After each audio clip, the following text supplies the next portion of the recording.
Peddapalli municipal పరిధిలో హైడ్రా ప్రకంపనలు కొనసాగుతున్నాయి. పెద్దపల్లి కలెక్టర్ కోయ శ్రీహర్ష ఆదేశాలతో అధికారులు రంగంలోకి దిగగా ప్రజల నుంచి ప్రశంసలు వెల్లువెత్తుతున్నాయి. పెద్దపల్లి మున్సిపల్ పరిధిలోని బందంపల్లి చెరువు బఫర్ జోన్లో అక్రమ కట్టడాలను మున్సిపల్ శాఖ అధికారులు కురడా రూపించడంతో అక్రమార్కుల గుండెల్లో రైళ్లు పరిగెడుతున్నాయి.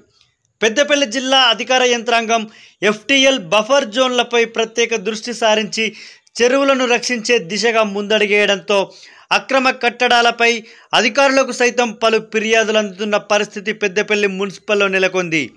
పెద్దపల్లి మున్సిపల్ పరిధిలోని గుండమ్మ చెరువులో రియల్ ఎస్టేట్ వ్యాపారులు ఎఫ్టీఎల్ పరిధిలో అక్రమంగా ప్రహారీ గోడ అనుమతి లేకుండా ఓ షెడ్డును నిర్మాణం చేశారంటూ ఫోటో కాపీలతో సహా మున్సిపల్ కమిషనర్ వెంకటేష్కు కొలిపాక కృష్ణ అనే యువకుడు ఫిర్యాదునందించాడు.